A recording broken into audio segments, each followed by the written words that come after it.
Good evening. Hallo.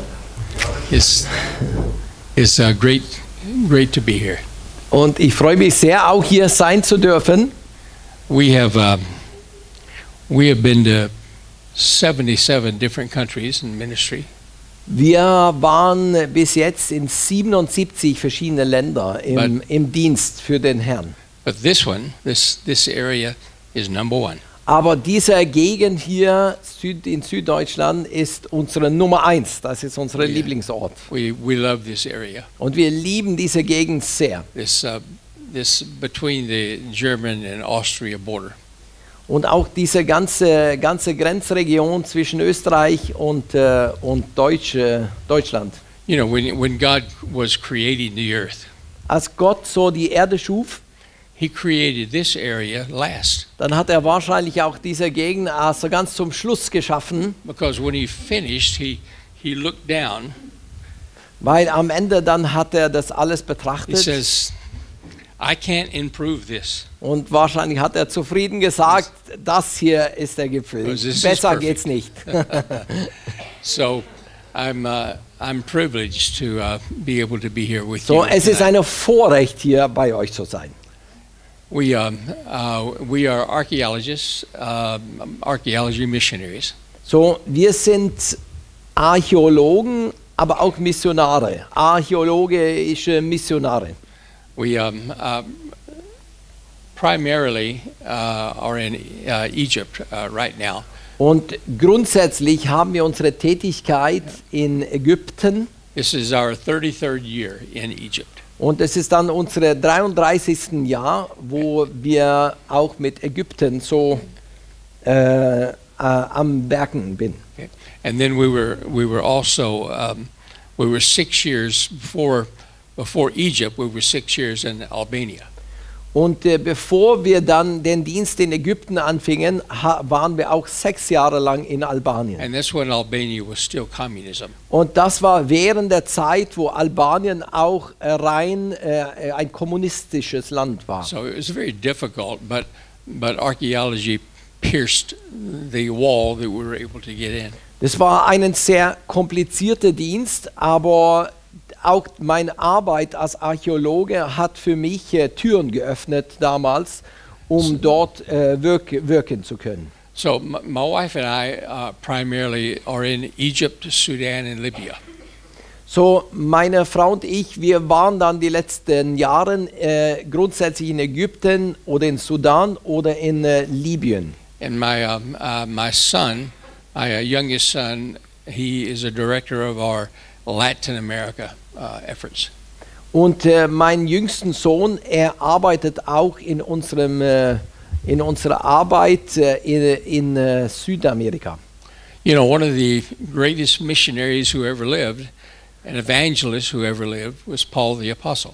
Und einer der größten Missionaren, der wir überhaupt kennen und der jemals gelebt hat, das war der Apostel Paulus.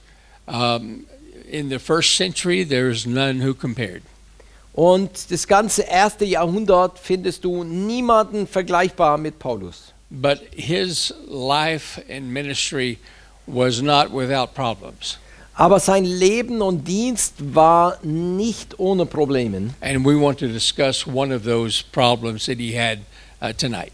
Und heute werde ich auch einen der Herausforderungen von Paulus euch zeigen in meinem Predigt. So we would like to look at Acts, the 28th chapter. So, wir werden heute den Text lesen aus Apostelgeschichte 28. Kapitel. Verses 1 through 6. Acts 28. Acts 28. Ja, die Verse 1 bis 6. Ich lese vor. Apostelgeschichte 28, 1 bis 6 steht es. Und als sie gerettet waren, da erfuhren sie, dass die Insel Melite hieß. Die Einwohner aber erzeigten uns ungewöhnliche Freundlichkeit, denn sie zündeten ein Feuer an und holten uns alle herbei wegen des anhaltenden Regens und wegen der Kälte. Als aber Paulus einen Haufen Reiser zusammenraffte und auf das Feuer legte, kam infolge der Hitze ein Otter heraus und biss ihn in der Hand. Also eine Schlange, steht es in der anderen Bibel. Als aber die Einwohner des Tieres an seiner Hand hängen sahen, sprachen sie zueinander: Gewiss ist da dieser Mensch ein Mörder. Er hat sich zwar aus dem Meer gerettet, doch die Rache lässt nicht zu, dass er lebt. Er jedoch schleuderte das Tier ins Feuer und widerfuhr nichts Schlimmes. Sie aber erwarteten, er werde anschwellen oder plötzlich tot niederfallen. Als sie aber länger warteten und sahen, dass ihm nichts Ungewöhnliches geschah, änderten sie ihre Meinung und sagten, er sei ein Gott. 28 years before this, Paul was in Antioch. 28 Jahre früher, bevor diesem Ereignis, war Paulus in Antioch. He and Barnabas had started the church in Antioch. Und er und Barnabas hatte die Kirche in Antioch gestartet. And they had a tremendous church there. Und zwar eine tolle Kirche.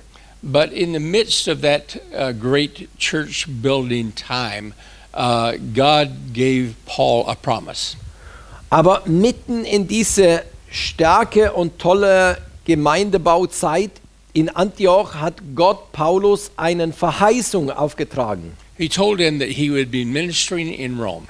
Und er bekam den Zuspruch, er wird mal einen Dienst in Rom tun. Now at that time, the Jews were not the center of the world's universe. Und zu dieser Zeit waren auch die Juden nicht das Zentrum der Welt, The Romans were. sondern das waren die Römer. And Jerusalem was not the center of the world. Und Jerusalem war nicht so das Mittelpunkt der Erde, Rome was the center sondern of the world. Rom war das Mittelpunkt des damaligen Gesellschaft. And everything revolved around Rome. Und alles drehte sich um Rom. So to be promised by God that you would minister in Rome Und diese Verheißung von Gott zu bekommen, du wirst einmal einen Dienst tun in Rom, was the greatest ministry opportunity that Paul could have experienced. war dann der größte Dienst, so gesellschaftliche Dienstmöglichkeit, die Paulus jemals erreichen könnte. And throughout Paul's ministry, God reinforced this promise. Und durch seinen Dienst hat Gott auch diesen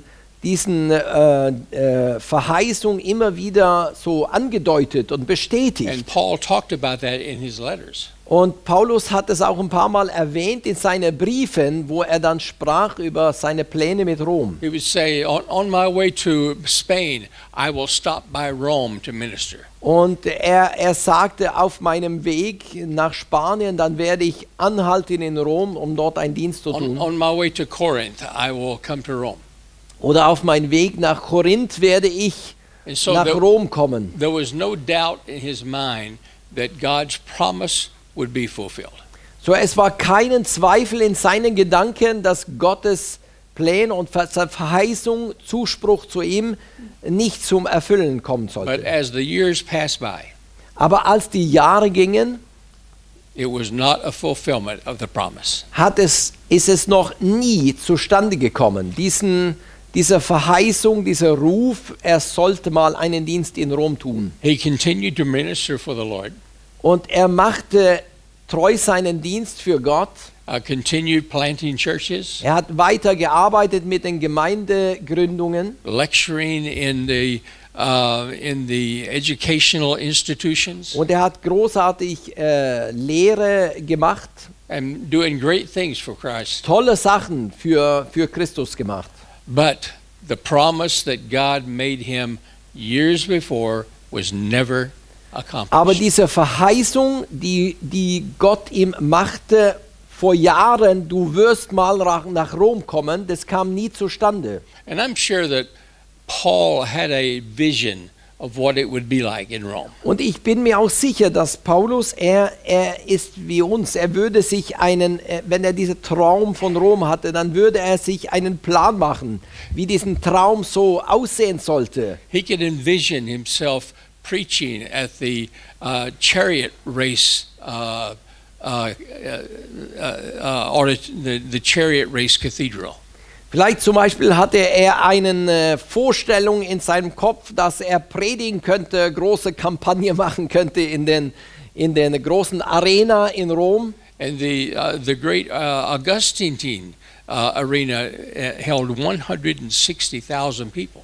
Und der Augustin-Arena, den könnte bis zu 160.000 Menschen erfassen. Und vielleicht war das seine Vorstellung. And perhaps he even thought, well, maybe I can preach in the Forum. Oder vielleicht dachte er, vielleicht werde ich im Forum in Rom sprechen. With all of the politicians and the senators and the leaders there to listen to the word of Dort, Christ. wo die Politiker, die Senatoren alle zusammenkamen. And God even told him, you would be ministering in the house of Caesar himself.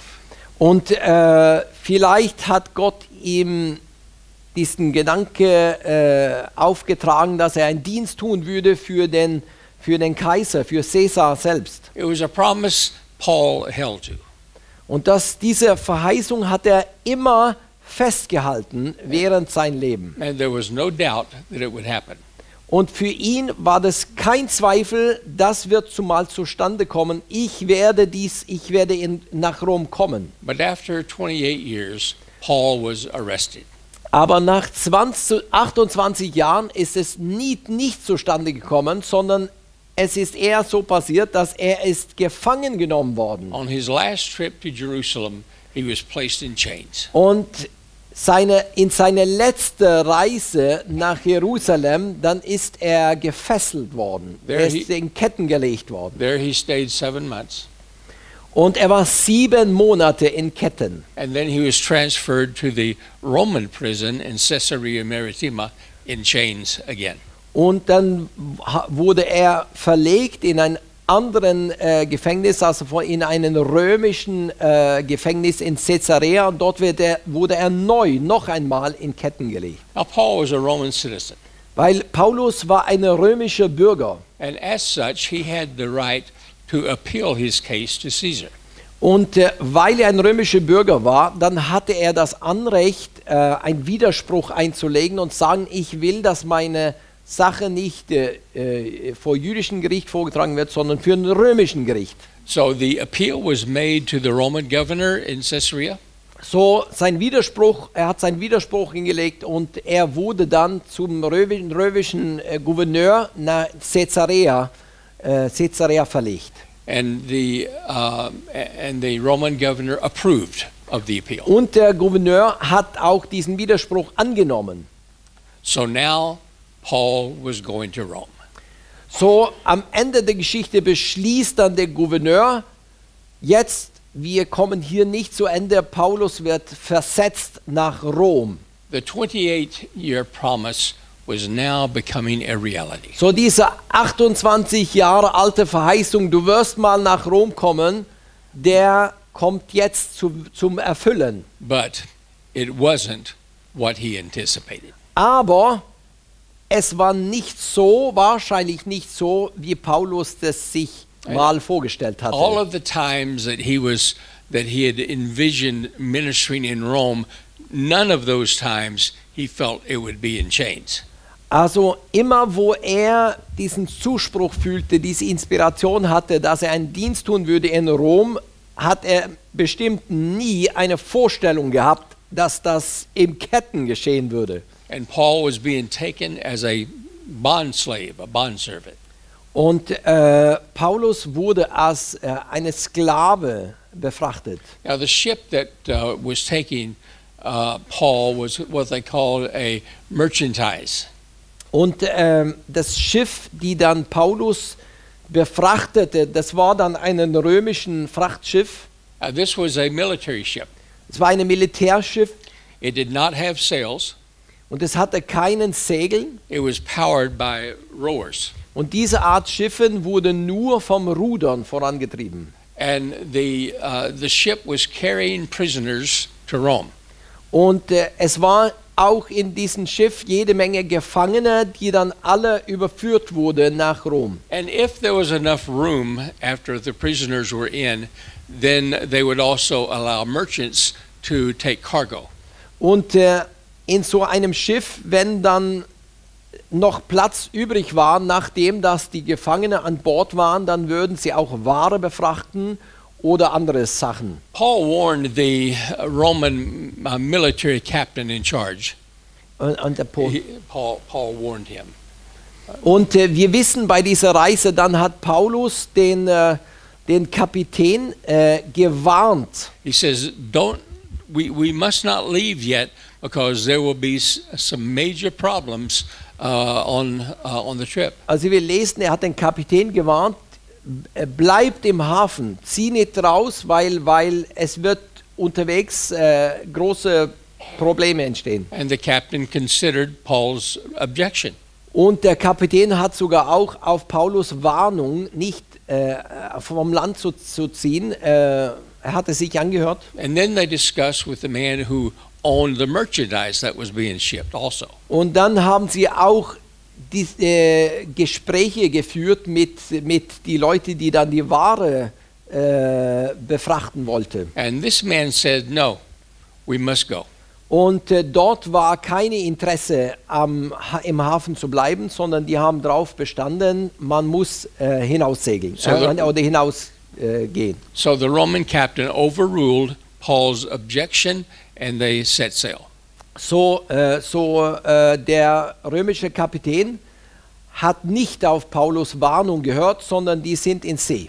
Now there were 3 layers of men who rowed the oars. Und bei dieser Art Schiffe gab es 3 Stockwerke mit Rudern, die Menschen, die ruderten. The first layer, they call them oarsmen. Und das oberste Stockwerk vom Ruderleuten, die nannte man Oarsmen. They worked in 8-hour shifts. Und sie ruderten dann in 8-Stunden-Schichten. They were not chained. Und sie waren nicht angekettet. They would work for 8 hours and then they were allowed to roam through the ship or to go eat or to sleep or whatever they chose. Also das oberste Stockwerk von den Ruderern, die haben ihre 8 Stunden gerudert und in der freien Zeit dürften sie sich frei am Schiff bewegen, essen, tun, schlafen, was immer sie bräuchten. The next level were called galley slaves. Und das Stockwerk darunter mit Ruderer, die nannten sie Galeesklaven. They were chained to their seats for 15 hours. Sie waren an ihrem Platz festgekettet für 15 Stunden am Stück. And there they rowed for 15 hours. Und so haben sie 15 Stunden lang gerudert. But then after that time, the chains were released and they were able to roam the ship. Aber wo dann ihre Zeit vorbei war, dann wurden die Ketten gelöst und die dürften sich frei bewegen. The bottom level, das unterste Stockwerk aber, these were called bondservants. und das war dann Bondservant or bondslave. Ja, das war das niedrigere Schicht von Sklaven. They had to stay in their position chained 24 hours a day. Und das unterste Schicht, also vom Ruderern, die mussten permanent, konstant angekettet sein. They were not allowed to be freed at all. They had to stay right there. Sie mussten an ihrem Platz bleiben die ganze Zeit und wurden nie gelöst von ihren Ketten. And then all of the filth from the top 2 would come down upon them. Und ihr müsst einfach denken, es ist 3 Stockwerke, der ganze Dreck, der ganze Mist von oben geht dann nach unten in den unteren Stockwerken bis nach ganz unten im Schiff. Der ganze Mist, der ganze Dreck. This is where Paul was located. Und in diesem ganz unteren Stock von dem Sklaven, dort war Paulus. The greatest evangelist for Christ that ever lived is now have to live under those circumstances. Der größte Evangelisten, was wir fast vielleicht kennen, Prediger, der musste klarkommen unter in diesen Gefangenschaft, unter diesen Umständen. As they journeyed, then Paul received a message from God that there was going to be trouble. The ship would be shipwrecked. Und während dieser Reise in irgendeiner Weise hat Paulus von Gott gehört, eine Warnung, eine deutliche Warnung, dieses Schiff wird untergehen. Now there is a storm that attacks the Mediterranean Sea once every 530 years. Es gibt eine besondere Art Stürmen und das kommt immer manchmal vor in den Mediterranen, aber nur mit mehreren Jahrhunderte Zwischenraum. We know that in November of the year 59 that there was this storm. Und wir wissen in November, also im Jahr 59, hat es diese Extremsturm gegeben. And this was a storm that Paul was in. Und das ist der Art Sturm, wo Paulus so drin war. But before that, the last time this storm hit was 5 centuries before. Aber der vorherige Mal, wo es so einen Sturm gegeben hat, war sogar 5 Jahrhunderte vorher. That was even before the Roman Republic was Es established. ist sogar für das Römische Reich zustande kam. Now this storm was called a Eurocliton. Und dieser Sturm trägt den Namen ein Eurozyklon. Now, Also ich habe das nachschlagen müssen in Wikipedia und alles. Ich habe alles durchgelesen. Ja. Es nennt sich ein Eurozyklon. I had to check out I didn't know the name. Travels in a counterclockwise direction. Und wir wissen zum Beispiel einen Tornado, das dreht sich in einem Strudel. And a hurricane and a cyclone, their wind velocity travels in clockwise direction. Und einen Hurricane oder ein Zyklon, der dreht sich in Uhrzeigersinn. Gegen den Uhrzeigersinn. But a Eurocliton travels this direction. Aber diese Art Sturm, eine Eurozyklon, das ist ein Hurricane, der sich aber wie eine Walze dreht. Der dreht sich wie eine Walze.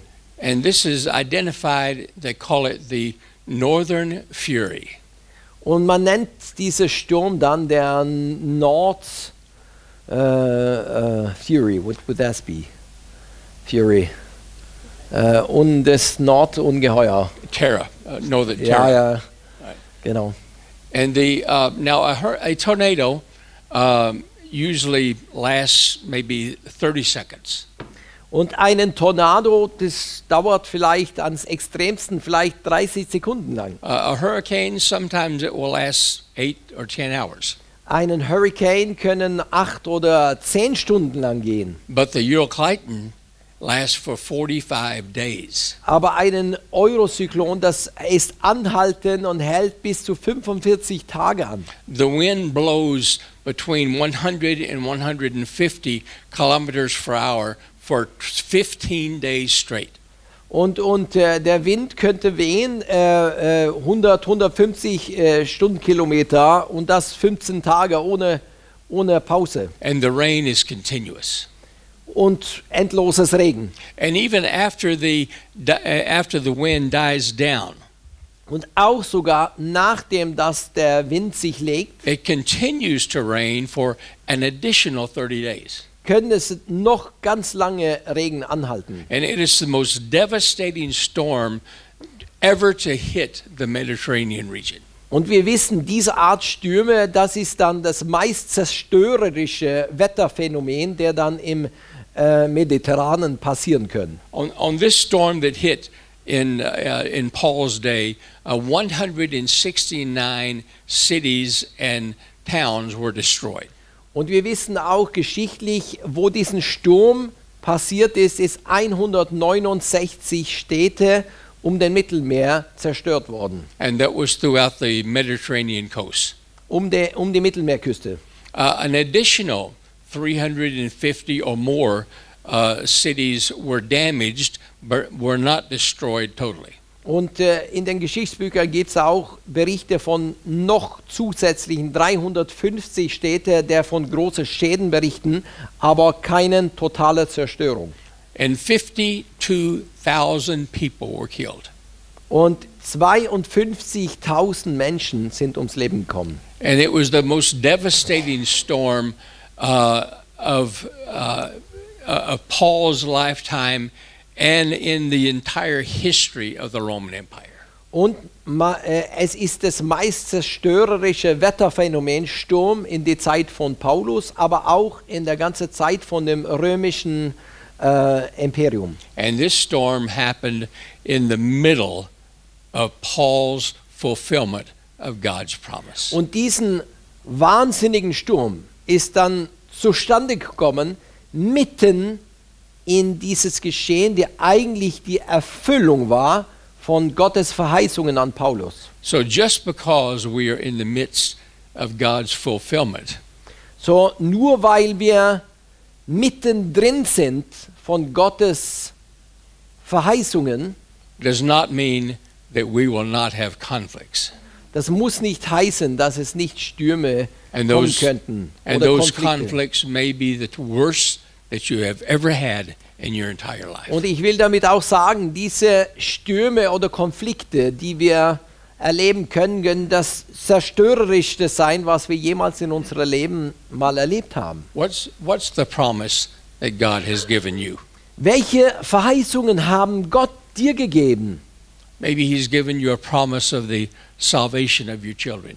Vielleicht hat er dir die Rettung und den Durchbrüche für deine Kinder verheißen. You've held on to that promise, Du hast an diesen Verheißungen festgehalten. and you know that it will happen. Und du glaubst in deinem Herzen, du weißt in deinem Herzen, es wird geschehen. Perhaps He's promised you financial security, Vielleicht hat er dich Sicherheit, Finanzen or zugesprochen maybe a new job, oder eine neue Arbeitsstelle or a strong marriage. oder einen Neuanfang in die Ehe. And you begin to see the fulfillment of that dream. Und du fängst an, etwas geht in die richtige Richtung, du siehst, Dinge erfüllen sich. And God's promise is finally beginning to come to pass. Und Gottes Verheißungen sind so am zustande kommen. And you can actually begin to see it happening. Und du siehst, da geht etwas in die richtige Richtung. And then out of nowhere, Und dann plötzlich aus there nirgendwo comes a storm in your life that you have never even thought about before. kommen Stürme in deinem Leben, die du niemals nicht einmal auf dem Schirm hatten. It's never even happened before Dinge, that die du- anyone can remember. Dinge, die noch nie passiert sind, du hast kein Beispiel. And that storm is there Und to diese destroy the promise that God has Und given. dieser Sturm ist da, um die Verheißung Gottes zu zerstören. What do we do? Was tun wir dann? The group that Paul was with, 276 people, Also die Gruppe, die zusammen mit Paulus hier waren, 276 Menschen waren auf dem Schiff. they had to make a choice. Sie mussten eine Entscheidung treffen. Do we jump overboard? Do we get into lifeboats to get out of here? Springen wir über Bord, gehen wir in den Rettungsschiffen Do we hold on, hoping that it'll go away? oder halten wir ans Schiff fest, hoffen wir, dass es mal vorbeizieht? Do we just give up and Oder- drown? Oder geben wir alle einfach auf und ertrinken? What do we do? Was tun wir? In the midst of them thinking about that, the angel of the Lord appeared to Paul. Und während es hier eine Diskussion gibt, was sollen wir machen, dann erscheint ein Engel für Paulus. The angel said, Paul, the ship will be destroyed. Und der Engel spricht zu Paulus und sagt, dieses Schiff wird zerstört werden. The storm will take everything that you have. Der Sturm wird alles zerstören, was ihr habt. But if you stand firm, Aber wenn ihr festhält, do not jump ship. Und wenn ihr das Schiff nicht verlässt, even though everything looks bad, auch wenn alles jetzt schlimm ausschaut, stay with your post bleibt am Schiff and you will survive. und dann wirst du überleben. He didn't promise that that everything would survive, but his life would be survived. Also er hat nicht verheißen, dass alles gerettet wird, aber das Leben wird gerettet. Paul told the Roman captain, Und das hat auch Paulus den römischen Kapitän weitergegeben. and the Roman captain agreed with Paul, knowing that Paul told the truth. Und der römische Kapitän war einverstanden mit Paulus und hat zugestimmt, dass So- er wahr sprechen würde. So the ship broke in half, Und wir wissen, das Schiff ist in zwei gebrochen and they lost everything. und alles ist verloren gegangen. But they all swam to a small island that is called Malta. Aber die könnten schwimmen zu diesem kleinen Insel namens Malta. Now Malta was not part of the Roman Empire. It was independent. Malta war nicht ein Teil vom römischen Imperium, sondern es war selbstständig. But they did have an agreement with Rome Aber die Malteser hatten eine Vereinbarung mit den Römern. that ships had the right to dock at their harbors and to recover as they progressed. Und sie hatten dann diese Vereinbarung, dass römische Schiffe verankern dürften und sich Proviant holen und sich regenerieren könnte in maltesischen Häfen. So everyone survived and went ashore on Malta.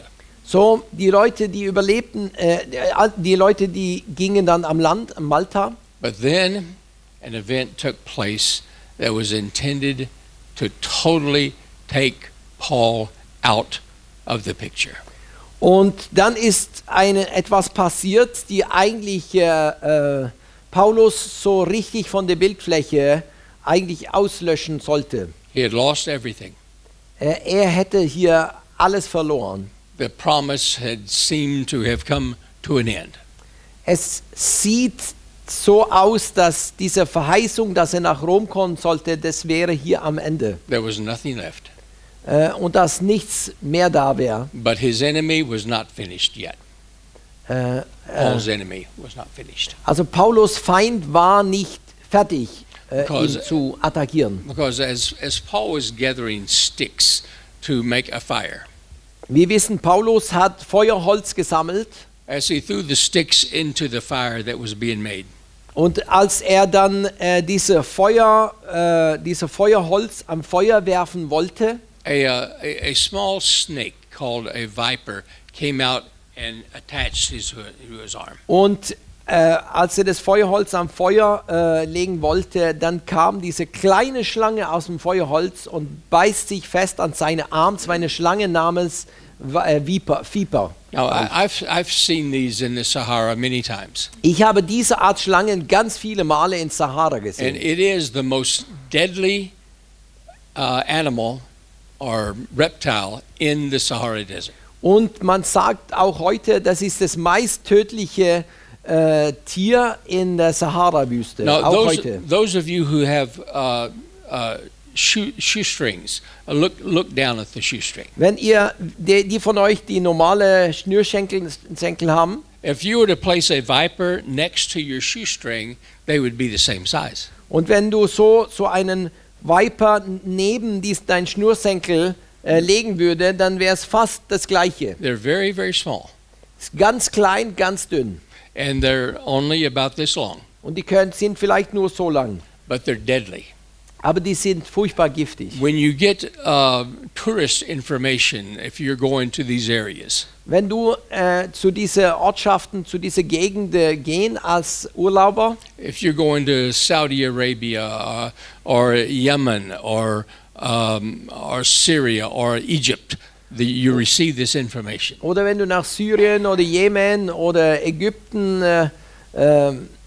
fahren würdest, dann kriegst du als Tourist solche Informationen. And in this information, it says that the bite of the viper is 100% fatal.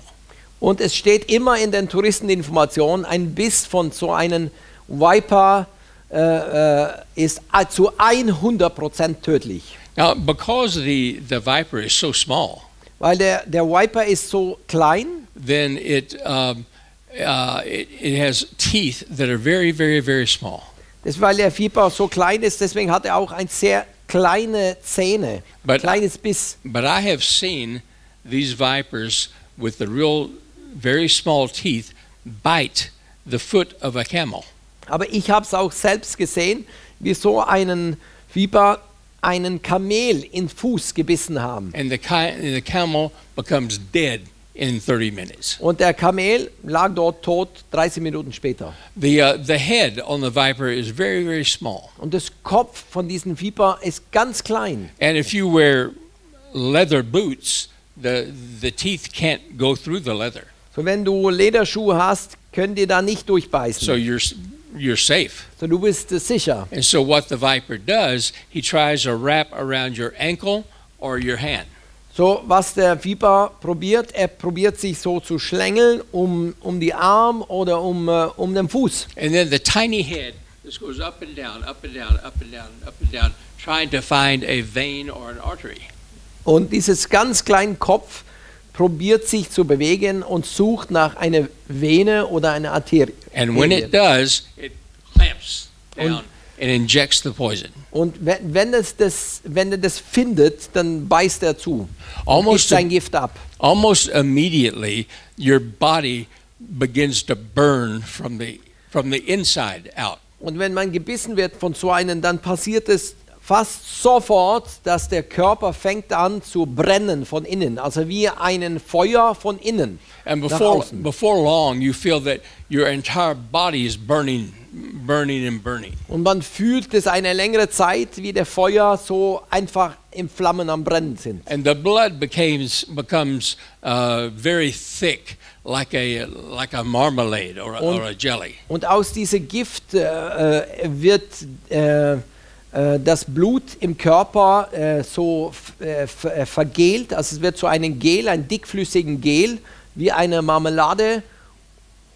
And then as the heart pumps harder and harder to try to force the blood, then you begin to get heart failure. Ja, genau, und wenn das Blut so dicker wird, dann wird das Herz härter und härter pumpen probieren. Within 20 minutes, your body begins to swell. Und nach ungefähr 20 Minuten, dann schwellt der Körper an. And it swells so much, so quickly, that the skin breaks open all over your body. Und der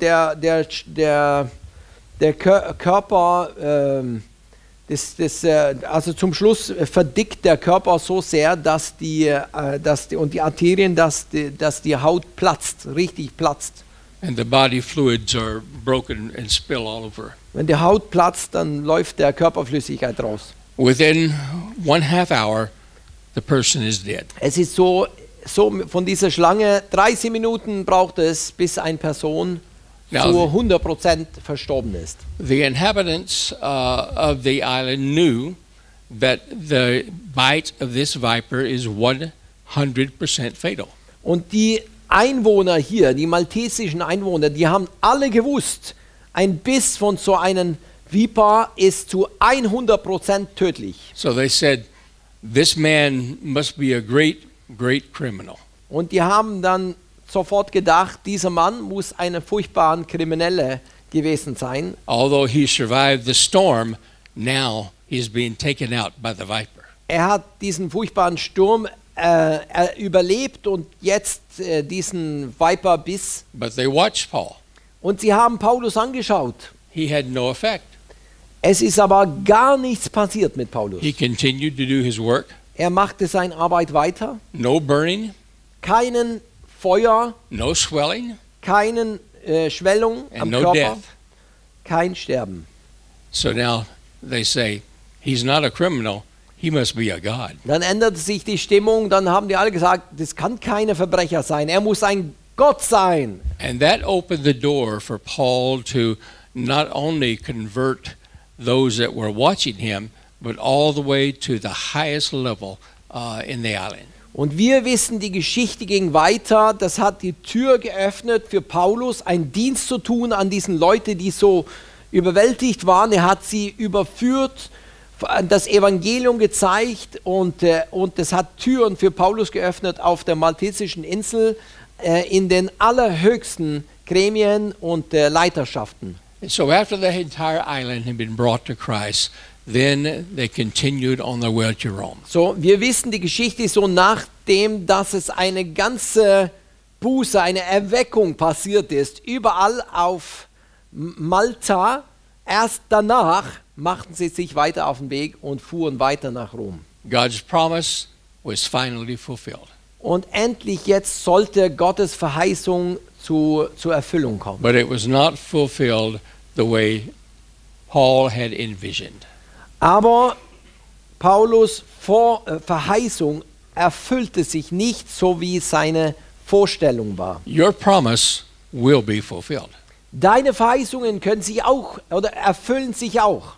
but it may not be the way that you have envisioned it happening. Aber vielleicht kommt es nicht so, wie du dir das vorstellst. Many times when things don't happen quickly, Manchmal, wenn Dinge nicht schnell genug passieren, we try to help God.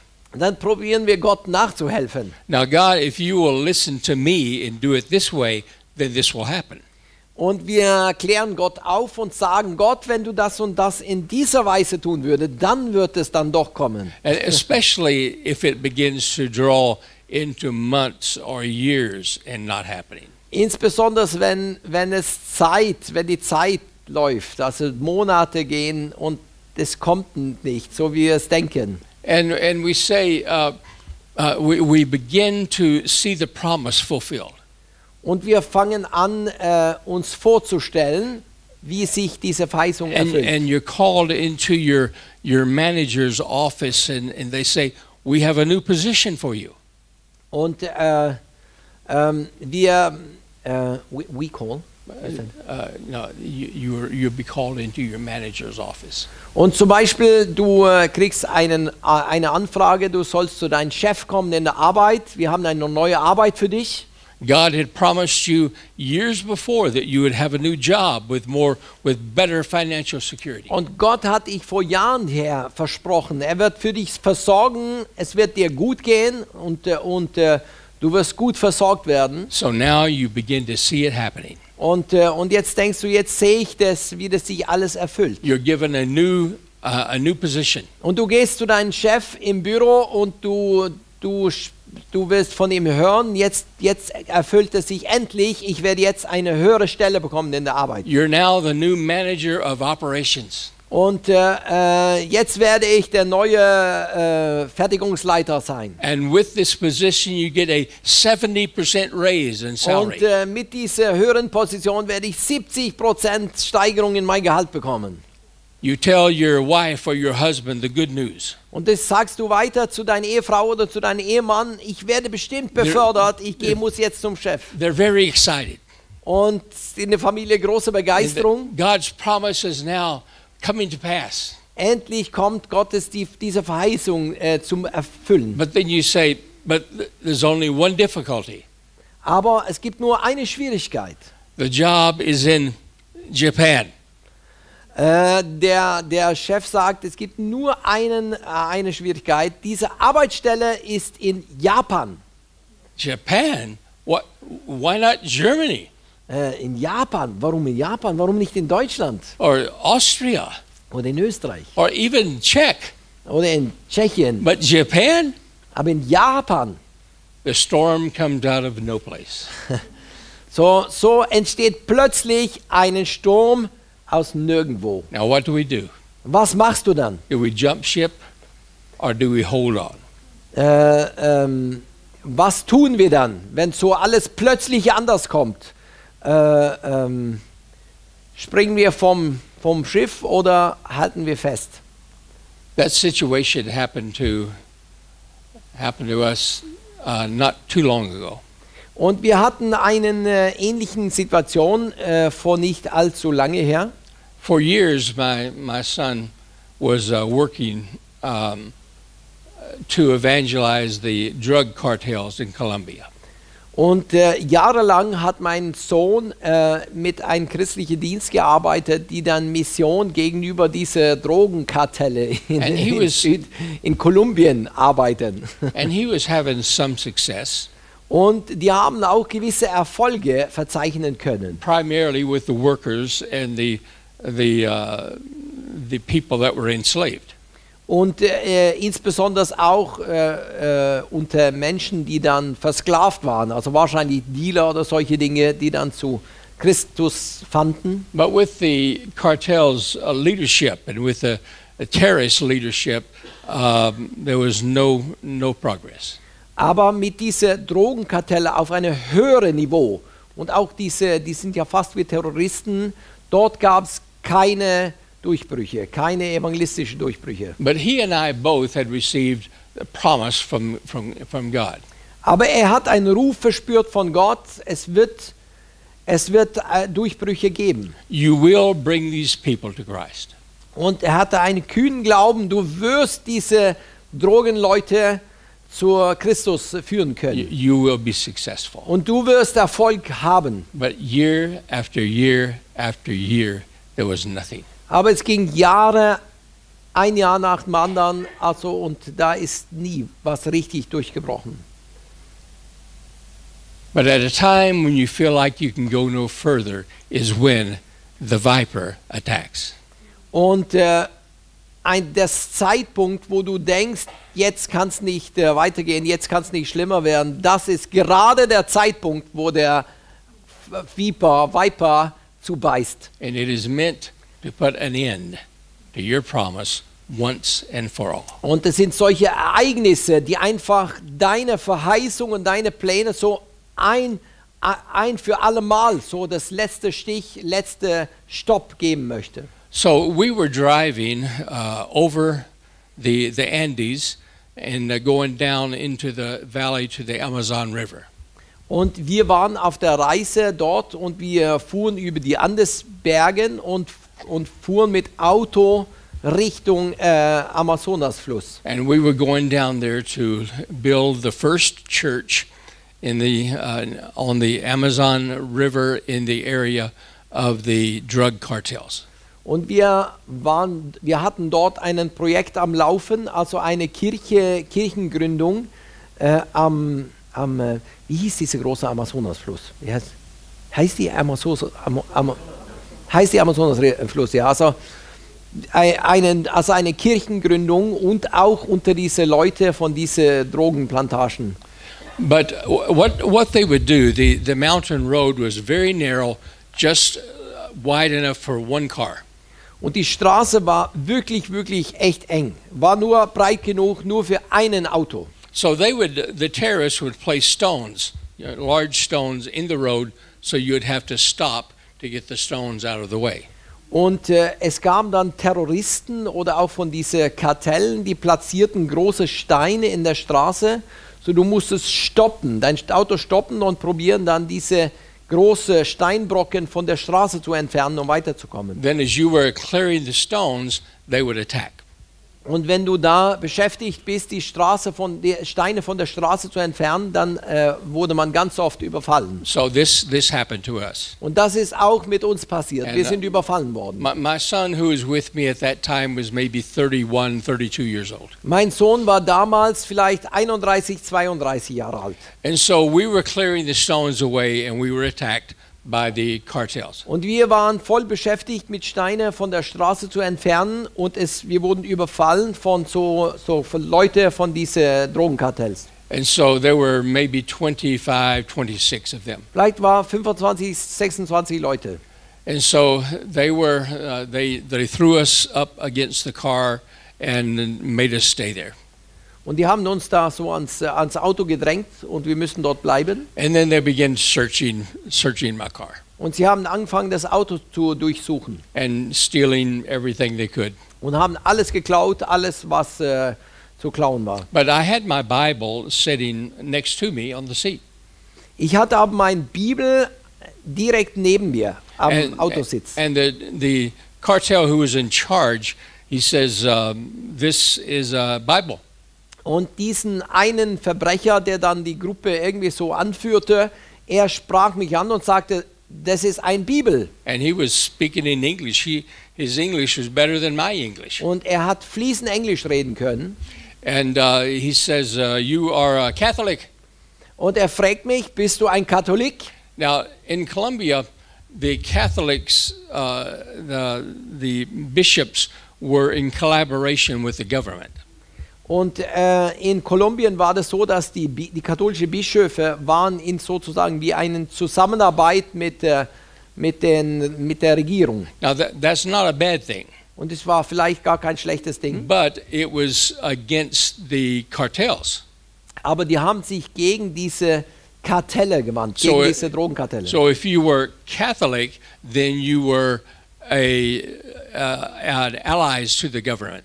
So sozusagen, wenn du dich als Katholiken bekannten, dann war man dann in den Augen von diesen Verbrechern dann eigentlich sofort eine Alliierte mit der Regierung. So he says, you're a Catholic. Und er fragte mich, bist du ein Katholiken? I said, no, I'm not Catholic. Und ich sagte, nö, ich bin kein Katholik. Well, you have a Bible. Aber du hast dort eine Bibel. It means you're a Catholic. Das bedeutet, du bist katholisch. No, it is not. Nein, so ist es nicht. What are you? Und was bist du denn? I said, I'm a follower of Jesus. Und ich sagte, ich bin ein Nachfolger Jesu. Jesus. Jesus. Do you believe what this book says about Jesus? Glaubst du, was dieses Buch sagt über Jesus? I said, I do. Ja, das glaube ich. You believe that God sent his only son to die on behalf of people who hate him. Und glaubst du, dass Jesus gab, seinen Sohn zu sterben, auch für Menschen, die ihm... Why would God do that? Warum würde Gott das tun? I said, because God loves people and God loves you. Weil Gott Menschen liebt und Gott liebt dich, habe ich ihm gesagt. He says, we'll see. Wir werden sehen, hat er geantwortet. And then he called a little boy, maybe 11, 12 years old. Und dann hat er einen kleinen Junge so herbeigerufen, vielleicht 11, 12 Jahre alt. And pulled him over to him. Und er kam zu uns. He says, this is my son. He is my only son. Das hier ist mein einziger Sohn. He has broken the rules of the camp. Er hat unsere Regeln verstoßen. And we are now taking him in the valley, and there he will die for breaking the rules of the camp. Und wir werden ihn jetzt in dem Tal, im Tal bringen und dort wird er büßen für die Regeln, die er gebrochen hat. Er wird sterben. Do you believe really that God sacrificed his son so that other sons would live? Glaubst du wirklich, dass Gott hat seinen Sohn geopfert, damit andere Söhne leben könnten? I said, yes, I do believe that. Ja, das glaube ich. He said, okay. Und er sagte, ja, This man, dieser Mann, this is your son? das hier ist dein Sohn. I said, yes, he is. Ja, er ist es. He says, okay, Okay, I will take your son. ich werde deinen Sohn nehmen I will kill him und ich werde ihn töten, so that my son will live. damit mein Sohn leben And würde. I will give my son to you. Und dann gebe ich dir meinem Sohn. I said, first, I don't want your son. Und ich habe ihm aber geantwortet, erstmals, ich will deinem Sohn nicht. I want him to live with you. Ich möchte, dass dein Sohn mit dir leben bleibt. And so does that change things? So das verändert etwas. He said, no. Er sagte, nö, das wird nichts verändern. I will take your son and I will kill him and he will be the substitute for my son. Und ich werde deinen Sohn töten und er wird dann der Stellvertreter werden von meinem Sohn. And I says, if I do this, do I have your guarantee that your son will live? Wenn ich das hier tue, habe ich dann eine Garantie, dass dein Sohn am Leben bleibt. He says, I am the leader of these people. Ich bin der Anführer von diesen Menschen When I say something, it happens. Wenn ich etwas sage, dann geschieht es so. I give you my guarantee Ich gebe dir meine Garantie, that once your son is dead, dass wenn deinem Sohn tot ist, my son will live. dann wird meinem Sohn leben. I said, I must talk to my son. Und ich muss mit meinem Sohn reden. He says, yes, please go. Bitte, geh und rede mit deinem Sohn. I saw the viper wrapped around my hand. Und ich fühlte, wie so dieser Viper sich um meine Hand wickelte. Now what? Was sollte ich jetzt tun? But my son told me, he says, Dad, I'm ready. Und mein Sohn hat mich geantwortet, Papa, ich bin bereit. We've been praying for these people for years. Wir haben jahrelang für diese Menschen gebetet. And I got an assurance just this morning that today something was going to happen to bring them to Christ. Und ich hatte diesen Morgen auch so eine Empfindung gehabt, heute wird etwas Besonderes passieren, um diese Menschen zum Christus zu führen. He said, but the final answer is up to you. But I know this, that 1 second after I am dead, I will be in the arms of Jesus. Und mein Sohn sagte, dieser Beschluss musst du treffen, aber ich weiß, eine Sekunde nachdem, dass ich tot bin, dann bin ich in den Armen Jesu. So yes, let's do it.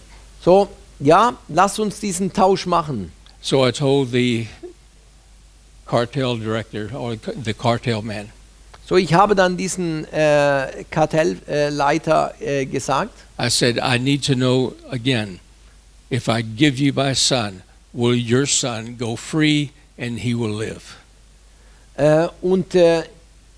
Ich habe dann nochmals ihm gefragt, wenn ich dir jetzt meinen Sohn gebe, wird dein Sohn jetzt frei kommen und leben? He said, I give you my word.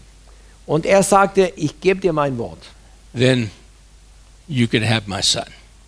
Und dann habe ich ihm gesagt, ja, du kannst meinen Sohn haben. I gave my son a big hug, Ich habe meinen Sohn umarmt and he walked over to be with the man. und er ging rüber zu diesen anderen Leuten. But this terrorist began to cry. Aber diese Anführer von dieser Gruppe, er fing überraschenderweise an zu weinen. He says, I needed to know for sure. Ich muss es mir sicher sein. If you were a true follower of Jesus, Er hat mir gesagt, ich muss es mit Sicherheit wissen, ob du ein wahrer Nachfolger Jesu bist. and that you were not an agent of the government. Und dass du nicht ein Agenten bist oder ein Kollaborateur mit der Regierung. And I said, I understand. Ich verstehe es. But now I want to tell you about this Jesus who we follow. Aber jetzt möchte ich dich erzählen über diesen Jesus, die wir nachfolgen. And that terrorist general Und diesen Terroristenführer, and his son both accepted Jesus Christ that day. die haben beide den Vater und so wie seinen jungen Sohn, haben beide Jesus angenommen an diesem Tag. And both my son and his son lived. Und beide, sein Sohn und mein Sohn, leben beide noch. But there were